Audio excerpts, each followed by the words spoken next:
할렐루야. 성삼위 하나님의 성호를 찬양하면서 하루를 말씀으로 시작합니다. 하나님의 사명을 포기하고 사는 모든 사람의 탄식 소리를 한번 들어보는 시간을 갖도록 하겠습니다. 그래서 오늘은 호세아서 10장 1절로 15절의 말씀을 가지고 너희 묵은 땅을 기경하라 그런 주제로 요약 강해를 나눠봅니다. 여러분, 내 영광이 새처럼 날아가는구나 그런 절망과 하소연, 여러분 한번 들어본 적이 있습니까? 또 하소연을 해본 적이 있습니까? 하나님의 사명을 포기하고 살아가는 모든 사람의 탄식 소리를 할 수 있죠. 이런 사람은 열국 가운데 유리하는 자가 된다라고 호세아는 얘기하고 있습니다. 하나님의 언약과 사명의 팻대를 향해 달려가야 할 하나님의 거룩한 백성들이 세상 앞에서 제사장의 나라가 되지 못하고 오히려 방황하는 신세가 된다라는 겁니다. 그제야 백성들의 마음속에 어떻게 하면 이런 방황을 청산할 수 있는가에 대한 깊은 물음이 일어나기 시작합니다. 여러분 한번 야곱을 생각해 보시기를 바랍니다. 이 물음에 대해서 호세아는 12절에서 너희 묵은 땅을 기경하라고 여러분 이 대답을 해줍니다. 묵은 땅을 기경하라. 이제 호세아의 6번째 여러분 외침이 시작됩니다. 먼저 호세아는 이스라엘 백성들이 어떤 영적 위기에 직면했는지를 지적해 줍니다. 1절을 읽어봅니다. 이스라엘은 열매 맺는 무성한 포도나무라. 그 열매가 많을수록 재단을 많게 하며 그 땅이 아름다울수록 주상을 아름답게 하도다. 이스라엘 백성들이 물질적인 번영을 누리기 시작하면서 이상한 현상이 일어나고 있습니다. 그 이상한 현상은 뭐냐?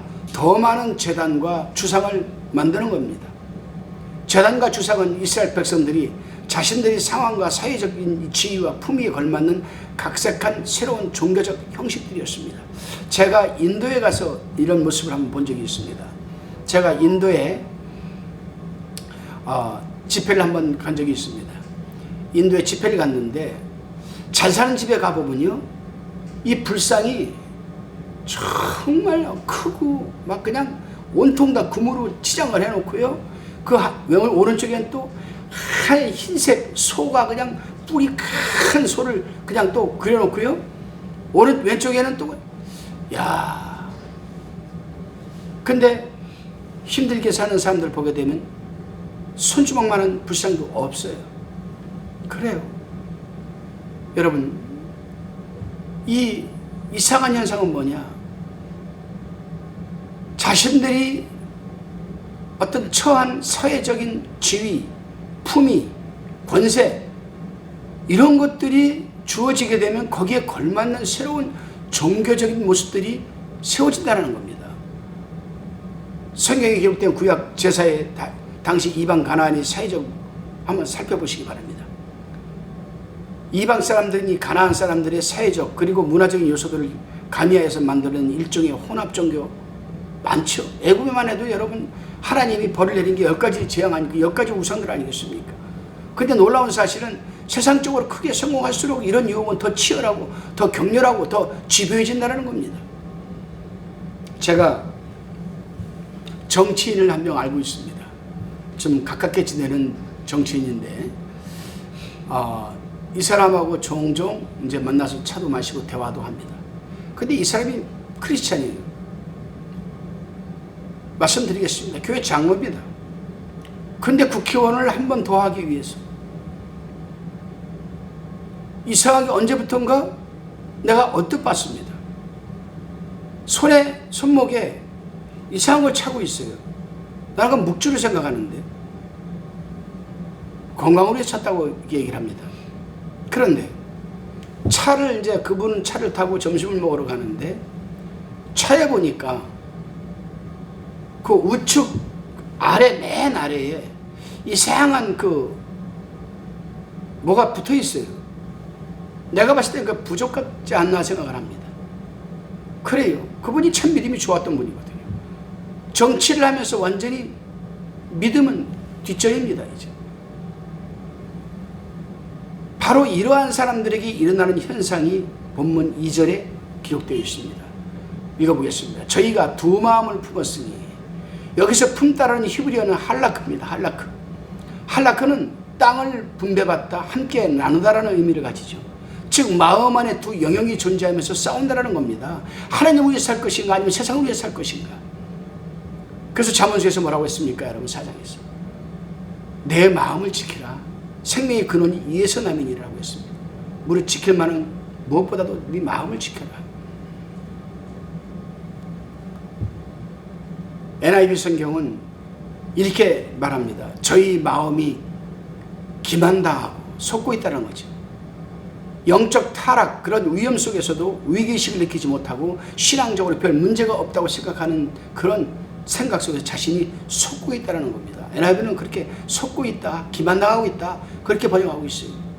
그런데 호시아는 그 마음이 빼앗긴 것, 그 마음을 다른 것에 내어주고 감히 하나님과 견주게 했던 것 때문에 그들이 죄를 받을 것이라고 지금 말하고 있어요. 그 심판의 내용이 2절입니다. 하나님이 그 제단을 쳐서 깨치시며 그 주상을 헐으시리라. 무슨 말입니까, 여러분? 이스라엘 백성들이 세상 속에서 살면서 하나님의 진리를 세상과 합리화시키고 타협하면서 만들어 놓은 그들 나름대로의 신앙 방식인 제단과 주상을 깨뜨리시고 허물어 버리시겠다는 겁니다. 성경에 기록된 하나님의 말씀에 위배되고 변질된 인본주의적인 종교적인 허상들과 관습들을 무너뜨리겠다는 겁니다. 경건의 모양은 있지만 경건의 능력이 없는 신앙의 실상이 얼마나 비참한가를 알게 해주시겠다는 그런 하나님의 강한 의지 표명입니다. 마침내 자신과 가정, 미래를 지켜줄 줄 알고 자신만만하게 생각했던 신앙의 내용과 형식들이 어느 날 갑자기 낭떠러지로 미끄러져 내려가는 자신을 붙잡아주지 못해서 이리저리 충돌하며 엉망진창이 되어버린 자신을 발견하게 되지요. 바로 두 마음을 품은 자들의 모습입니다. 이때 첫 번째로 일어나는 현상이 무엇인가? 3절입니다. 저희가 이제 이르기를 우리가 여호와를 두려워 아니함으로 우리에게 왕이 없거니와 왕이 우리를 위하여 무엇을 하리요 하리로다. 여기서 신앙생활이 패배주의와 염세주의가 자리 잡는 것을 보게 되죠.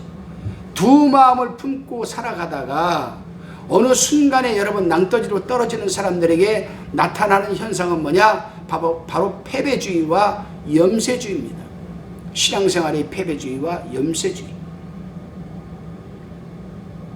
우리가 여호와를 두려워 아니함으로 우리에게 왕이 없거니와 설령 왕이 우리를 위하여 무엇을 하리요? 무슨 도움이 되겠는가? 그런 뜻입니다, 여러분. 하나님의 말씀, 약속과 방법을 의심하게 되고 허무주의에 빠지게 되는 겁니다. 하나님과 자신이 어긋나고 있다는 사실을 알기 때문에 자신의 신앙과 삶이 나아질 것이라고 더 이상 기대하지 않는 거죠. 이런 비관주의가 생겨나면 무의미하고 헛된 말들만 남게 됩니다. 4절, 본문 4절 상반절을 한번 읽어봅니다. 저희가 헛된 말을 내며 거짓 맹세를 바라여 언약을 세우니. 하나님과의 관계가 문제가 생기면 나타나는 현상은 헛된 말을 내며 거짓 맹세를 바라는 겁니다. 여기서 안약이라는 단어가 나오죠. 이 안약은 히브리어로 베리트라는 단어인데 하나님과 인간과의 관계, 의무를 규정할 때 사용되는 이 베리트 단어입니다. 그러나 이스라엘 백성들은 헛된 말을 내며 거짓 맹세를 바라여 언약을 세운다고 했습니다. 이는 하나님과의 언약 관계에 충성하고 헌신하기보다는 강대국들과의 거짓 언약을 세우는데 열심임을 말하는 지적하는 겁니다. 즉 애굽, 바벨론 이런 거짓 언약을 세우는 거죠. 그 결과가 4절 하반절에 나오는데 그 재판이 바디랑에 돋는 독한 인진 같으리로다. 여기서도 내가 약속할게. 저기서도 내가 약속할게. 애국 가서 내가 그렇게 지켜줄게, 해줄게. 바벨론 가서도 내가 분명히 그렇게 해줄게. 그러면서 모든 사람들을 붙들고 자기와 언약을 세워 자신을 도와달라고 사정하기 시작합니다. 온갖 약속과 말들이 무성하게 되는 거죠. 이러한 실상은 공의를 발견하는 재판이 바디랑 이곳저곳에서 어지럽게 돋는 독초 같다고 얘기를 하고 있습니다. 호세아는 그런 도움을 구했던 이스라엘 백성들이 깊은 영적인 수치심과 부끄러움을 느끼게 될 것이라고 지금 충고하고 있습니다. 보면 5절 6절 읽어보세요. 사마리아 거민이 베다웬이 송아지를 인하여 두려워할 것이라. 그 백성이 슬퍼하며 그것을 기뻐하던 대제사장들도 슬퍼하리니 이는 그 영광이 떠나감이며 그 송아지는 아수르로 옮겨다가 예물로 야렙 왕에게 드리리니 에브라임은 수치를 받을 것이요 이스라엘은 자기들에게 개의를 부끄러워할 것이며. 여기 본문에 등장하는 베다웬의 송아지는 북왕국의 초대왕 여로보암이 만든 금송아지를 의미하죠. 당시 여로보암은 그의 백성들이 예루살렘에 내려가는 것을 막고 가까운 곳에서 편리하게 예배하도록 예루살렘 성전을 모방하여 또 하나의 성전을 지었는데 그것이 바로 여러분 금송아지였습니다. 그런데 BC 722년쯤에 아수르 군대가 와서 이 금송아지를 끌고 본국으로 돌아갔습니다. 탈취해서. 그 송아지는 아수르 왕 야렙에게 예물로 드려졌습니다. 혼합된 신앙생활의 특징은 마음에 두려움이 심어지고 그 신앙의 영광이 너무 초라하다는 것을 늘 목격하면서 산다라는 사실입니다. 여러분, 이제 많은 이스라엘 백성들이 과연 이런 증거를 받을 만큼 자신들의 신앙이 그렇게도 잘못되었는지 지금 항의하기 시작합니다. 뭐라고 항의합니까? 이 정도의 경미한 죄를 가지고 이런 취급을 받는 것이 정당합니까 하나님? 이렇게 나오는 거예요. 이에 대한 호세아의 답변과 진단이 9절 10절에 기록되어 있습니다. 이스라엘아, 내가 기브아의 시대로부터 범죄하였거늘 무리가 기브아에 서서 흉악한 족속을 치는 전쟁을 거기서 면하였도다. 무슨 말입니까 여러분? 기브아에서 일어난 사건을 이해하려면 사사기 19장에서 21장을 꼭 읽어보시길 바랍니다. 아마 성경에서 가장 무서운 범죄 현장을 여러분들은 읽게 될 겁니다. 내가 기브아 시대로부터 범죄하였거늘 무슨 뜻인가? 기브아 시대는 이스라엘 역사상 악과 부패의 대명사로 사용되었습니다. 호세아는 약 400년 전에 일어난 범죄의 영향력이 당시 이 시대까지 지금 미치고 있다는 것을 지금 밝히고 있는 거예요. 그러기에 역사는 매우 우리에게 중요합니다. 그때 하나님이 다시 말씀하십니다. 10절 말씀입니다. 내가 원하는 때에 저희를 징계하리니 저희가 두 가지 죄에 걸릴 때에 저희를 징계하리니 저희가 두 가지 죄에 걸릴 때에 만민이 모여서 저희를 치리라.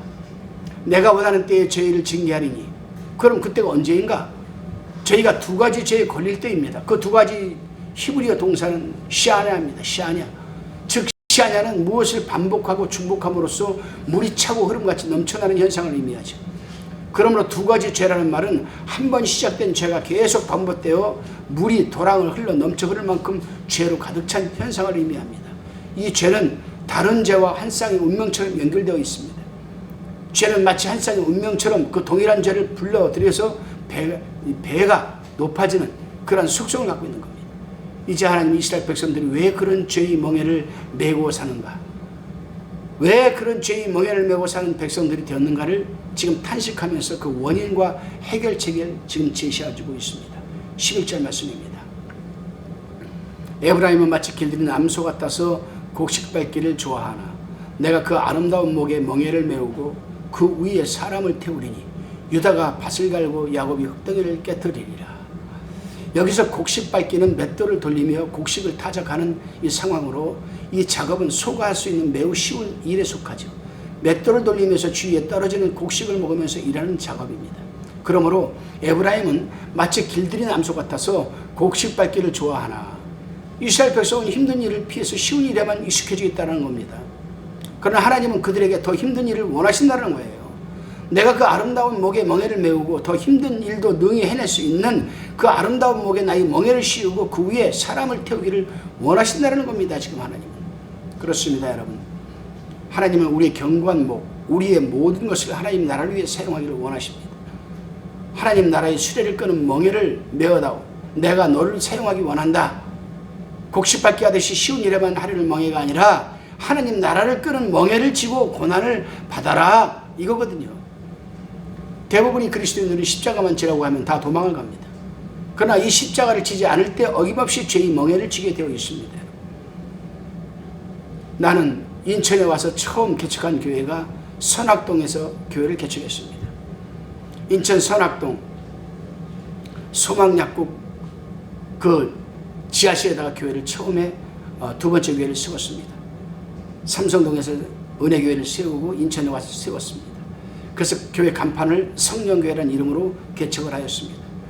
가능하면 고생 없이 교회를 세우려고 노력을 했습니다. 고난이 제 인생의 족쇄를 채우는 것을 원치 않았습니다. 저는. 그러나 그 후 나는 더 큰 족쇄가 나를 얽매고 있는 것을 발견하게 됐습니다. 어떤 기쁨도 소망도 여러분 보이지 않았습니다. 이 소망교회에서. 처음에 서울에서 인천으로 왔을 때 저는 신학대학 가서 교수 생활을 하면서 교회도 아름답게 정말 멋있게 막 그런 참 아름다운 꿈을 꾸면서 성령교회 그리고 매주 금요일날 성령 집회를 하면서 저는 기대가 컸습니다. 그래요 여러분. 그러나 3개월이 되었을 때 어떤 기쁨도 소망도 보이지가 않았습니다. 목회자에게 소망이 사라지고 기쁨이 사라졌다는 것은 사역의 종말과 하는 것이나 마찬가지죠. 결국 저는 기도하다가 한 가지 깨달음을 얻게 되었습니다. 그렇구나. 내 족쇄는 십자가를 지지 않으려고 하는 마음에서 비롯되었다는 것을 저는 깨닫게 되었습니다. 그래, 나는 내 십자가가 있는데 내 십자가를 지지 않으려고 하니 족쇄가 풀어지겠는가? 여러분, 하나님이 말씀하십니다. 에브라임이 멍에를 메고 유다가 밭을 갈고 야곱이 흙덩이를 깨뜨리리라. 에브라임은 북왕국의 대표이고 유다는 남왕국의 대표 지파 아니겠습니까? 그리고 야곱은 왕국이 분열되기 전 에브라임과 유다의 조상입니다. 즉 서로 연합하여서 하나님의 나라를 함께 일구 경작하라는 의미죠. 그런 후에 자기를 위하여 의를 심고 긍휼을 거두라고 12절에서 말하고 있습니다. 여기서 의란 하나님의 백성에게 요구되는 모든 것을 의미합니다. 그리고 그 의를 심으면 긍휼을 거둔다라고 말씀하십니다. 그래서 하나님은 12절에서 지금이 곧 여호와를 찾을 때니 너희 묵은 땅을 기경하라, 이렇게 지금 해답해 주고 있습니다. NIV 성경은 지금 곧 여호와를 찾아야 하기 때문에 너희 묵은 땅을 기경하라는 의미로 번역을 했습니다. 여기서 찾다는 두 가지 의미를 가지죠. 첫째는 여러분 이 건성으로 찾지 말고 주의 깊게 찾아라. 두 번째는 염려하며 여러분 돌보다라, 그런 의미입니다. 묵은 땅은 경작할 수 있는데도 묵혀놓은 땅을 의미하죠. 이 묵은 땅은 우리가 소유하고 있지만 개간하지 않고 사용하지 않는 땅을 말합니다. 우리는 얼마나 많은 축복의 땅을 시베리아 벌판처럼 얼어붙은 땅으로 버려두고 사는가. 이 땅이 개간되고 기억된다면 우리 인생이 부유해지고 가정이 회복되고 교회가 부흥할 것 아니겠습니까? 오늘날도 우리 그리스도인들이 얼마나 그 마음의 밭, 옥토 같은 밭을 그냥 묵혀가지고 묵혀놓은 땅으로 만들고 있는 거예요. 개간하지를 하려고 하지를 않아요.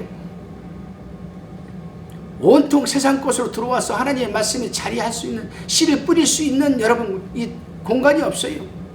세상 것으로 이 우리 마음밭은 점점 묵어가면서 여러분 경작할 수 없는 땅으로 변해가고 있습니다. 이때에 하나님은 우리에게 말씀하십니다. 그 땅을 기경을 해라, 갈아엎어라. 기경한다는 것은 땅을 갈아엎는 걸 얘기하는 거예요. 그렇습니다 여러분.